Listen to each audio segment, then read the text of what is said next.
শবে কদরের নামাজ কত রাকাত, নিয়ত কিভাবে করব, কি কি স্পেশাল আমল আছে? শবে কদরের ভাগ্য পরিবর্তনের জন্য স্পেশাল কিছু আমল বলুন। লাইলাতুল কদর বা শবে কদর যেটাকে আমরা বলি, এই লাইলাতুল কদরে দাঁড়িয়ে বেশি বেশি নফল নামাজ পড়বো আমরা।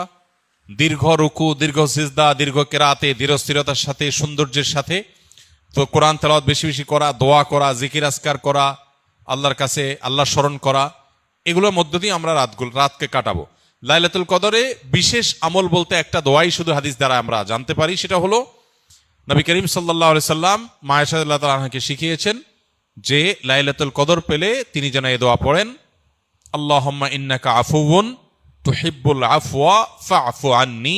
আল্লাহ আপনি ক্ষমাশীল, ক্ষমাশীলতাকে আপনি পছন্দ করেন, অতএব আমাকে ক্ষমা করুন।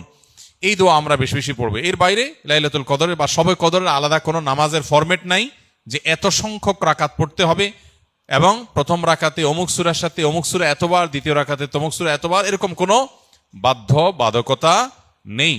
যে কোনো সূরা দিয়ে অন্য যে কোনো সাধারণ নামাজের মতো করে আমরা লাইলাতুল কদরের নামাজ পড়তে পারি। আর এর জন্য আলাদা কোনো নিয়ত নেই যে নাওয়াইতু আন উসাল্লিয়া সালাত লাইলাতুল কদর বা লাইলাতুল কদর নামাজ পড়ছি, এরকম কোনো আলাদা নিয়ত দরকার নেই। আমি লাইলাতুল কদরে পড়ছি, আমার মাথায় আছে, এটুকুই নিয়ত ইনশাআল্লাহ যথেষ্ট হবে এবং সুন্দরভাবে সালাত আদায় করা, নামাজ পড়াটাই হলো গুরুত্বপূর্ণ। শবে কদরে ভাগ্য পরিবর্তনের জন্য স্পেশাল কিছু আমল বলুন। লাইলাতুল কদরে গুরুত্বপূর্ণ বিষয়গুলো ধার্য হয়। আল্লাহ তাআলা সূরা দুখানের একেবারে শুরুতে বলেছেন, ফিহা ইউফরাকু কুল্লু আমরিন হাকিম। লাইলাতুল কদরে সব গুরুত্বপূর্ণ বিষয়গুলোকে ধার্য করা হয়। এই জন্য লাইলাতুল কদরে গুরুত্বপূর্ণ বিষয় যেন আমার নসিবে আল্লাহ লেখেন, আল্লাহ যেন তাকদিরে ভালো কিছু দেন, আমরা আল্লাহর কাছে দোয়া করব এবং সেই সাথে তাকদিরে যেন ভালো কিছু হয় সেজন্য নেক আমল করবো ইনশাআল্লাহ।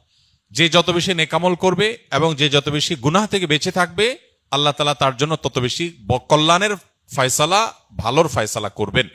আমরা আল্লাহর কাছে দোয়া করব এবং নেক আমল করব, গুনাহ থেকে বেঁচে থাকবো। বাস এই ত্রিমুখী প্রচেষ্টায় আমাদের নসিবে ভালো কিছু আসবে। এর বাইরে আলাদা কিছু আমল আছে যেগুলো নিয়ে আমাদের স্বতন্ত্র একটা ভিডিও বোধহয় ইউটিউবে আছে, যে ভাগ্য সুপ্রসন্ন হবে যে সমস্ত আমলের ডিটেল সেখানে বলা আছে। যেমন কেউ যদি চায় তার রিজিক বাড়ুক, কেউ যদি চায় তার হায়াত বাড়ুক, তাহলে সে আত্মীয় স্বজনের সাথে সুসম্পর্ক বজায় রাখবে, রক্ত সম্পর্কীয় বন্ধনগুলো মজবুত করবে। কারণ বুখারী বর্ণিত হাদিসে নবী সাল্লাল্লাহু আলাইহি ওয়াসাল্লাম বলেছেন, মান সাল্লাহু আন ইউবসাতা লাহু ফি রিজকিহি আও ইউনসা লাহু ফি আথারিহি ফালিয়াসিল রাহিমা।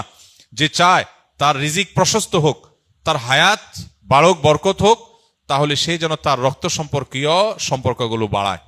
ঠিক তেমনি ভাবে জীবনে বারাকা লাভের যে সমস্ত উপায়গুলো আছে, যে কোনো কাজ বিসমিল্লাহ দিয়ে শুরু করা, কুল্লু আমরিন যি বালিন লাম ইউবদা বিবিসমিল্লাহ